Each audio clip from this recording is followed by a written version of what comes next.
¿Te gustan las trilogías? También las tenemos en el derecho. ¿Te cuesta entender cómo se estructura el proceso judicial? ¿Quieres saber cómo se puede aplicar las trilogías en el derecho procesal y cómo se utiliza en la práctica jurídica? No te preocupes, hoy estoy emocionada de hablarles del libro que nos será de mucha utilidad para entenderlo. Se trata del libro de la regla de 3x3. Este es un abordaje práctico al Código General del Proceso de Carlos Alberto Colmenares. Bienvenidos. Espero que se encuentren muy bien y estén listos para hablar sobre las reglas de 3x3. Antes de profundizar con el contenido del libro, quisiera compartirles mi experiencia al leerlo. En primer lugar, está estructurado de una forma muy sencilla de seguir y de entender. Además, el autor utiliza ejemplos y casos reales para ilustrar los conceptos, lo que lo hace aún más práctico y aplicable en la vida real. Los temas principales de este libro son los principios fundamentales del derecho procesal, las distintas etapas del proceso judicial desde la demanda hasta la sentencia, la prueba, las excepciones procesales y los recursos. Es una excelente herramienta de consulta para aquellos que desean profundizar en el derecho procesal, ya que está escrito de manera muy clara y práctica. Comencemos con la trilogía estructural de la ciencia del proceso, la cual se refiere a la jurisdicción, la acción y el proceso. La jurisdicción es el poder que tiene el Estado para resolver conflictos jurídicos y vincular a las partes. El proceso es el instrumento jurídico del Estado para solucionar estos conflictos, mientras que la acción en el derecho es el poder que tienen las partes para activar este órgano jurisdiccional del Estado y resolver esta pretensión o situación. Piero Calamandrei dijo que la jurisdicción la desarrollaron los jueces en nombre del Estado para juzgar las controversias. La acción es la finalidad de esta actividad jurisdiccional que se ejerce en relación a la controversia, como una demanda a aceptar o rechazar, un problema a resolver. El juez es el tercero imparcial, ya que examina el tema y lo resuelve en los términos legales.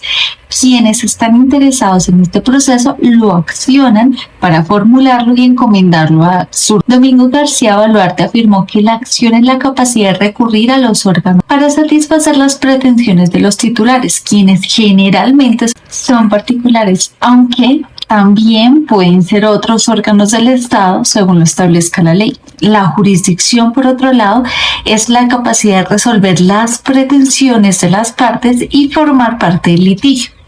El proceso, a su vez, es el camino dialéctico a través del cual se desarrolla la jurisdicción y se definen las pretensiones. La segunda trilogía del proceso judicial es la imparcialidad, la defensa y la cosa. Jordi Nieva Fenola afirmó que la defensa es un derecho amplio que incluye otros derechos que garantizan el cumplimiento del proceso, como el derecho a la prueba, el intérprete, la igualdad de las partes, la publicidad, la contradicción, entre otros. La imparcialidad busca que los jueces no estén sometidos a influencias externas y sean ajenos al objeto del litigio y a las partes involucradas. Por otro lado, la cosa juzgada es la prohibición de reiterar juicio. La tercera trilogía es la tutela efectiva, el plazo razonable y el debido proceso. Acá el Código General del Proceso establece que toda persona o grupo de personas tienen derecho a la tutela efectiva para ejercer sus derechos y a la defensa de sus intereses, con sujeción a un debido proceso de duración. Para que la tutela sea efectiva, su ámbito de protección, además de la libertad del acceso a la administración de justicia, es la obtención de una decisión de fondo. Esta decisión debe ser motivada y el juez debe sustentarla. Y por supuesto debe ejecutarse la sentencia proferida. En cuanto al plazo razonable, es igual que el de tutela efectiva. En la Convención Americana de Derechos Humanos se les otorga a los ciudadanos la posibilidad de que si acceden a la administración de justicia, quien tenga la jurisdicción sobre la controversia pueda decidir sin ningún tipo de dilación. El debido proceso se encarga de velar para que se resuelva la controversia de forma justa, respetando las garantías fundamentales constitucionales. Para esto, la Corte Constitucional señala que es un conjunto de garantías previstas en el ordenamiento jurídico a través de las cuales se busca proteger al individuo en curso en esta actuación judicial o administrativa. Durante su trámite se deben respetar sus derechos y lograr la correcta aplicación de la justicia. El debido proceso es un derecho de textura abierta y se admite en su contenido otras garantías que permiten la correcta administración de justicia. Entre sus elementos se encuentra el derecho a la jurisdicción y a un juez natural, es decir, un juez competente determinado previamente por la ley. También se encuentra el derecho de defensa, que permite emplear todos los medios legítimos e idóneos para ser oído y obtener una decisión favorable. La publicidad, la independencia del juzgador y el derecho a la imparcialidad del juez. La cuarta trilogía comprende los presupuestos procesales, los presupuestos materiales de la sentencia de fondo y la bilateralidad de la audiencia. Según Beatriz Quintero y Martín Agudelo Ramírez, los presupuestos procesales se conocen como excepciones procesales o formales. Los presupuestos materiales de la sentencia de fondo como excepciones mixtas, y las deficiencias en el derecho de defensa se denominan genéricamente como causales de nulidad. Por lo tanto, todos los requisitos formales del proceso son parte del debido proceso. Cuando hablamos de los presupuestos procesales nos referimos a la jurisdicción, a la competencia, a la capacidad para ser parte y comparecer en el proceso, la caducidad, etc. En cuanto a los presupuestos materiales, se utilizan para dictar las sentencias de fondo, y los requisitos procesales son los que pretenden garantizar los principios como la contradicción y la defensa, y como lo es la bilateralidad de la audiencia. Por tanto, el juez es quien dirige la audiencia y establece los requisitos de forma. Estos requisitos están conformados por los presupuestos procesales y materiales, los cuales aseguran la sentencia de fondo y la bilateralidad de la audiencia. Una vez que se satisfacen estos requisitos, se crea el instrumento eficaz para que se realice justicia, lo que nos lleva a la última etapa, donde se estudian los presupuestos de la sentencia favorable, que incluyen la relación entre los hechos y el derecho y la prueba.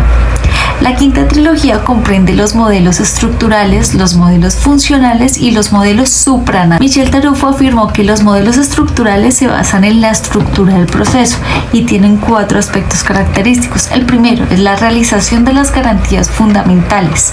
El segundo es la desformalización y simplificación de la regulación del proceso. El tercero es la asignación al juez de funciones conductoras del procedimiento. Y en cuarto lugar, la concepción en 2 fases para desarrollar el procedimiento. En cuanto a los modelos funcionales, el proceso es un instrumento para conseguir los resultados a los cuales se orienta la justicia. Esto implica ser efectivos en la tutela judicial, la celeridad para solucionar las controversias y adecuar los procedimientos respecto a las finalidades de la tutela en cada situación jurídica. Respecto a los modelos supranacionales, se adaptan a los otros modelos, por lo que puede existir un modelo supranacional de corte estructural o funcional. La característica de este sistema es que trasciende los límites nacionales de los diferentes ordenamientos procesales en los estados. La sexta trilogía procesal comprende la acción, la pretensión y el proceso.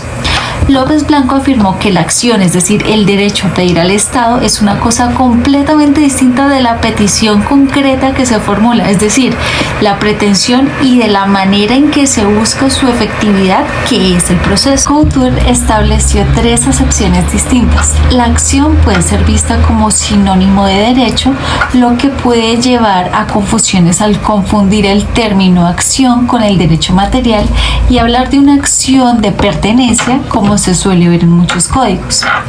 La acción también puede ser vista como sinónimo de pretensión, en el sentido de que al tener un derecho válido se tiene el derecho a demandar. Y finalmente, la acción puede ser vista como la facultad de provocar la actividad jurisdiccional, es decir, el poder jurídico que tienen las personas para acudir a los órganos judiciales y demandar la protección de sus derechos. La pretensión es la declaración de voluntad que se efectúa ante el juez reconozca una determinada circunstancia respecto a la situación jurídica que se está desarrollando. En resumen, la pretensión es la declaración de la voluntad de lo que se quiere o lo que se le exige. El objeto del proceso es la pretensión, que consiste en la declaración de la voluntad debidamente fundamentada del actor, quien se dirige al juez y le solicita que, de acuerdo con su derecho y situación, condene a la parte demandada para que se cumpla dicha situación.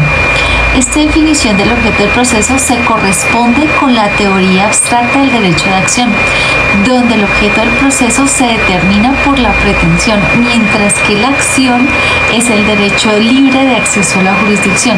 Entonces, podemos concluir que no puede haber un proceso sin una pretensión debidamente fundamentada en los hechos. La demanda se utiliza como instrumento para cristalizar la pretensión y quien la presente ejerce el derecho de acción como derecho fundamental para dar inicio al proceso.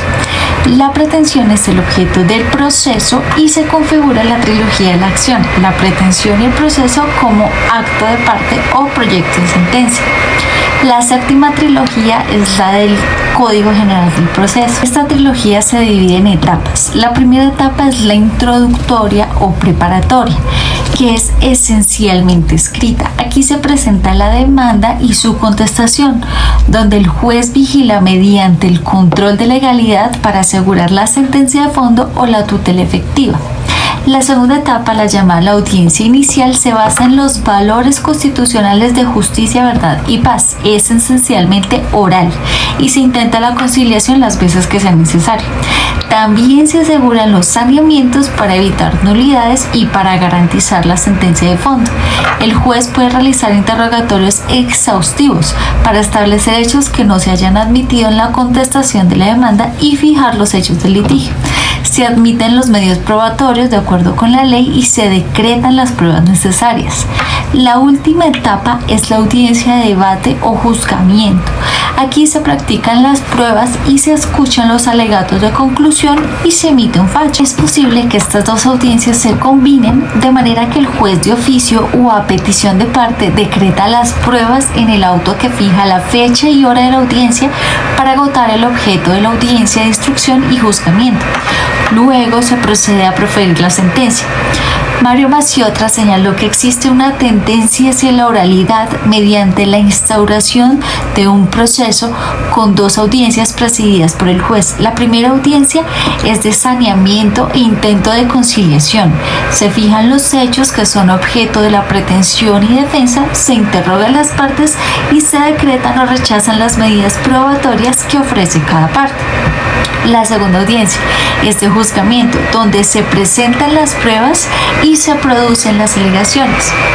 Por su parte, Rodrigo Rivera Morales afirmó que la inmediación es la interacción, la presencia activa y la observación activa e interactuar. También puede verse como el método de conocimiento en cuanto a la práctica de los medios probatorios, pero no como una técnica de valoración ni mucho menos como un medio de captación y valoración de hechos psicológicos. Santiago Pereira Campos sostuvo que las ventajas de la inmediación resultan evidentes y no existe un instrumento tan poderoso para lograr la eficiencia del proceso y la obtención de una sentencia de calidad. Para él, la inmediación implica la presencia de los sujetos procesales ante el juez, la falta de un intermediario judicial entre las cosas y las partes del proceso y el juez, y la identidad física entre el juez que tuvo contacto con las partes y el que dictará la sentencia. Como podemos observar, cuando se presenta una demanda, hay un proceso de contradicción por parte de la parte pasiva. En este caso, la jurisprudencia constitucional nacional ha afirmado que este derecho implica dos fenómenos: la posibilidad de oponerse a las pruebas presentadas en su contra y el ejercicio legítimo de la defensa directa, que tiene como objetivo que los argumentos o alegatos propios sean escuchados en el proceso. Hernando David Echandía afirmó que la concentración y mediación operan de manera perfecta porque el juez adquiere una mayor capacidad para juzgar gracias al conocimiento y la apreciación directa que hace de las personas y los hechos sometidos al examen final del juez. Finalmente, los jueces adquieren una mayor actividad y las facultades más amplias, y todo lo anterior permite un mejor predominio de los principios inquisitivos de la inmediación y de la concentración y celeridad. Jairo Parra Quijano sostiene que la oralidad permite a los hombres obtener lo que siempre buscan cuando el proceso es escrito, que el juez los oiga. Hace referencia a un libro alemán del año 1500 que habla de justicia en los países de habla alemana hasta la época moderna y nos dice que el contacto inmediato del juez y las partes no existía, ya que en este proceso dominaba la escritura. También menciona un ejemplo de contacto con las visitas domiciliarias, que eran verdaderas visitas a domicilio que hacía la parte al juez. En estas visitas, la parte casi siempre llamaba la atención del juez sobre los hechos de la situación que estuviera llevando. Debido a los abusos que se presentaron en estas visitas, fueron prohibidas el 19 de marzo de 1717. Con esta prohibición se desarrolló el interrogatorio y el juez lo decretó con fines probatorios, pero también permitió que se generara ese acercamiento y se llevara a cabo bajo la más absoluta lealtad y transparencia. Así se cumple con la necesidad de que el juez escuche a las partes para evitar la ansiedad que se puede generar, y con esto se evitan búsquedas que se pueden tornar ilícitas para tratar de acercarse al juez, generando imparcialidades. Toda parte que se encuentre dentro del proceso tiene la oportunidad de recibir una respuesta oportuna y eficaz sobre los derechos e intereses que se pretenden, con el fin de garantizar una justicia pronta y con reglas que ofrezcan seguridad jurídica. Todas las personas esperan encontrar un juez competente, independiente e imparcial, que les garantice la tutela efectiva, el plazo razonable y el debido proceso. De esta manera se puede concluir que la inmediación, la contradicción y la concentración son elementos esenciales del proceso. Para concluir sobre este tema, el libro La regla de 3x3 ofrece una visión general y práctica del derecho procesal, enfocado en las trilogías que lo componen y en las etapas del proceso. Destacamos la importancia de la tutela efectiva, el plazo razonable y el debido proceso como garantías fundamentales para la protección de los derechos de las partes. Además, el libro hace énfasis en la oralidad como un elemento esencial del proceso, pero no aborda suficientemente la importancia de la escritura y los documentos en el proceso. Sería valioso incluir una discusión sobre la relación entre la oralidad y la escritura, cómo ambas pueden coexistir en el proceso. Me gustaría saber cuáles son para ustedes los temas más importantes en el derecho procesal, así como también qué temas agregarían. Ha sido un placer compartir este video y espero que lo hayan disfrutado y aprendido mucho. Llegó el momento de decir adiós, pero nos vemos en el siguiente video. Les deseo siempre lo mejor. Hasta la próxima.